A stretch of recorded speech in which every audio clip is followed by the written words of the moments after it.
When scientists announced they'd found a new bee species, the world latched onto one detail: its name. They called it Megachile Lucifer, the Lucifer Bee. Instantly, headlines exploded. A mysterious insect with devil-like horns and a name straight from a horror movie. But the real story is far more ancient and fascinating than you could ever imagine. The story begins in a remote corner of Western Australia, in the Bremer Ranges. A scientist and native bee researcher named Kit Prendergast was studying a critically endangered wildflower. That's when she found it. A tiny creature buzzing around the flower. As she looked closer, she saw something strange. The females had small, horn-like projections on their heads. This was a rare feature, and right away, she knew this was something special. This little bee belonged to a group that hadn't had a new species identified in over 20 years. A huge discovery. But the name she chose? That's what really got people talking. Naturally, you hear Lucifer, and you think of evil, darkness, the devil. But that's a modern interpretation.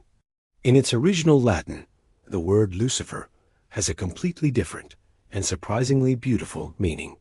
It comes from two words: lux, which means light, and fair, which means to bring or to carry. So, Lucifer literally translates to light bringer. In ancient times, long before it became associated with biblical stories, Lucifer was the name for the morning star, the planet Venus, shining brightly in the sky just before sunrise. It symbolized dawn, illumination, clarity, and revelation. It was a name of hope and light. And that's exactly why Prendergast chose it for her discovery. She wanted to bring light to a serious problem that most of us never even think about: the rapid decline of native bees and the destruction of their habitats. In an interview, she admitted that she loved the Netflix series Lucifer, which also informed her decision to name the bee the Lucifer Bee. But the choice was anything but a joke. It was a carefully crafted message, a warning wrapped in ancient language. This bee, this tiny light bringer, was discovered in a region under direct threat from mining operations and land clearing. Its entire existence is tied to a single wildflower that is already on the brink of extinction. If the flower disappears, the bee disappears with it, forever. By giving it such a provocative name, Prendergast forced us to pay attention. She wanted people to look past the scary-sounding name and see the real danger, to see what we're about to lose before we even know it's there. The Lucifer Bee's story is a powerful reminder of just how much of the natural world remains a mystery, even in places we think we know inside and out. It's hiding in plain sight, and it's vanishing faster than we can find it. This also shows how scientific names, which we often dismiss as just boring technical jargon, can be packed with stories that stretch back thousands of years. They can carry powerful messages that connect ancient history with modern crises. In this case, a bee that is only a few millimeters long is carrying a message far brighter and more urgent than anyone expected. A message about conservation, about history, and about how ancient meanings still resonate and shape our world today. Think about it. The name Lucifer has undergone a massive transformation. From a symbol of light and hope in the ancient Roman world to the ultimate symbol of darkness in modern culture.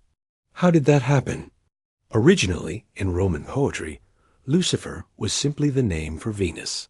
It had no negative connotations whatsoever.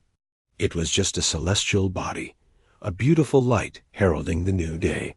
The shift began with a single passage in the Bible, in the book of Isaiah. The prophet describes the fall of a Babylonian king, using a metaphor. "How you are fallen from heaven, O Lucifer, son of the morning." He was mocking the king's arrogance, comparing his downfall to a star falling from the sky. The original Hebrew text didn't even use the name Lucifer.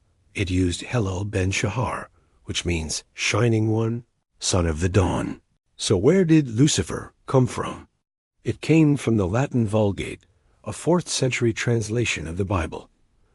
When the scholar Jerome was translating this passage, he needed a Latin word for shining one or morning star. The perfect word already existed, Lucifer. At the time, it was still just an astronomical term. But early Christian theologians, reading this passage, began to interpret it not as a fallen king, but as the story of a fallen angel. Over centuries, this interpretation solidified.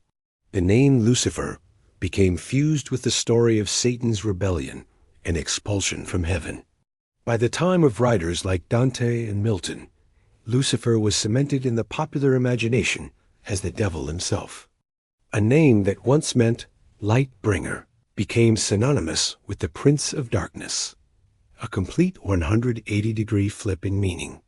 And now, centuries later, a scientist in Australia has reclaimed that original meaning. She took a word loaded with dark symbolism and used it to shine a light on a critical issue.